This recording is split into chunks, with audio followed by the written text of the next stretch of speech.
Minerva അക്കാദമിയിൽ 3-ഇയർ degree കോഴ്സുകൾ ആരംഭിച്ചു.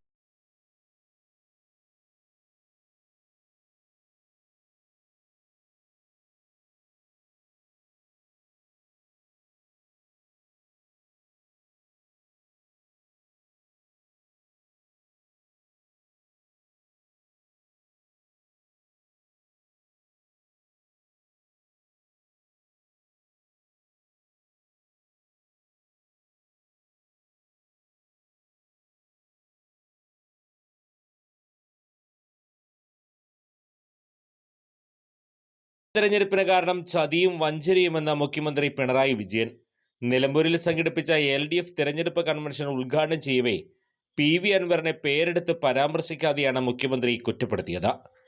നിലമ്പൂരിൽ LDF ചതിക്ക് ഇരയായെന്നും മുഖ്യമന്ത്രി പറഞ്ഞു. നിലമ്പൂരിനെ ചതിയുടെ രാഷ്ട്രീയം നന്നായി അറിയാമെന്ന് മുഖ്യമന്ത്രി പറഞ്ഞു. MLA ആയിരിക്കെ കൊല ചെയ്യപ്പെട്ട സഖാവ് കുഞ്ഞാലിയെ കേരളം വേദനയോടെ ഓർക്കുന്നു. വാര്യൻകുന്നിൻ്റെ മണ്ണാണ് നിലമ്പൂരെന്നും അദ്ദേഹത്തെ ചതിച്ചയാളുടെ മണ്ണുകൂടിയാണ് നിലമ്പൂരിനെന്നും മുഖ്യമന്ത്രി പറഞ്ഞു. ചതിയിൽ ആശങ്കപ്പെടുന്ന മുന്നണിയല്ല LDF. ഓരോ ഘട്ടത്തിലും ജനങ്ങൾ ശരിയായ രീതിയിൽ LDFനുള്ള പിന്തുണ പ്രകടിപ്പിച്ചു. LDF കാര്യങ്ങൾ കൃത്യമായി നിർവഹിക്കുന്നെന്ന ബോധം ജനങ്ങൾക്കുണ്ടെന്ന് മുഖ്യമന്ത്രി പറഞ്ഞു. പൊള്ളയായ വാഗ്ദാനങ്ങൾ നൽകി മറക്കുന്നവരല്ല LDF എന്നും അദ്ദേഹം പറഞ്ഞു. സ്വരാജിൻ്റെ സ്ഥാനാർത്ഥിത്വം നിലമ്പൂർ മാത്രമല്ല കേരളം ഒന്നാകെ ഒരു മനസ്സോടെ സ്വീകരിച്ചുവെന്നും മുഖ്യമന്ത്രി കൂട്ടിച്ചേർത്തു.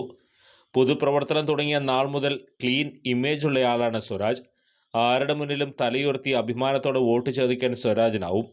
കറകളഞ്ഞ വ്യക്തിത്വം നിലനിർത്താൻ സ്വരാജിനായിട്ടുണ്ട്. സ്വരാജിൻ്റെ നല്ല തുടക്കമാണിതെന്നും മുഖ്യമന്ത്രി അഭിപ്രായപ്പെട്ടു. ഇന്നലെ LDF സ്ഥാനാർത്ഥി മണ്ഡലത്തിൽ പര്യടനം നടത്തിയപ്പോൾ LDF പ്രവർത്തകരല്ലാത്ത ഒരു വലിയ വിഭാഗം പിന്തുണയുമായി എത്തിയെന്നും മുഖ്യമന്ത്രി പറഞ്ഞു.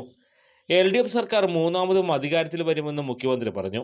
2021 നിയമസഭാ തെരഞ്ഞെടുപ്പ് നടന്ന് അതിനുശേഷമുള്ള സർക്കാരിൻ്റെ 4ാം വാർഷികം വിജയകരമായി പൂർത്തീകരിച്ചു. നാട് ഇടതുമുന്നണി ഭരണത്തെ സ്വാഗതം ചെയ്തു. ജനങ്ങളുടെ പിന്തുണയാണ് LDFന് കരുത്ത് പകരുന്നത്. അഴിമതി കുറഞ്ഞ സംസ്ഥാനമെന്ന സൽപ്പേര് കേരളത്തിന് ലഭിച്ചു. നാടിനോട് പ്രതിബദ്ധതയുള്ള മുന്നണിയാണ് LDF. ജനങ്ങൾക്ക് ആവശ്യമുള്ള കാര്യങ്ങളാണ് നടപ്പിലാക്കുന്നത്. സംസ്ഥാന സർക്കാർ എല്ലാ കാര്യവും സുതാര്യമായി നടത്തുന്നു. അതുകൊണ്ടാണ് തുടർഭരണം ലഭിച്ചതെന്നും അദ്ദേഹം പറഞ്ഞു.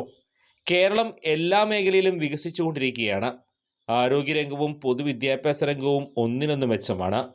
നിപ്പയെ നമ്മൾ നല്ല രീതിയിൽ പ്രതിരോധിച്ചു. കോവിഡിനെക്കുറിച്ച് വീണ്ടും ആശങ്ക ഉയരുന്നുണ്ട്. എന്നാൽ അതും നമുക്ക് നേരിടാനാകുമെന്ന് മുഖ്യമന്ത്രി പറഞ്ഞു. സ്കൂളിലെ അക്കാദമിക് നടപടികൾ മികച്ചതാകും. 5 ലക്ഷം കുട്ടികൾ കൊഴിഞ്ഞു പോയിടത്ത് 10 ലക്ഷം കുട്ടികൾ തിരിച്ചു വന്നുവെന്നും അദ്ദേഹം പറഞ്ഞു.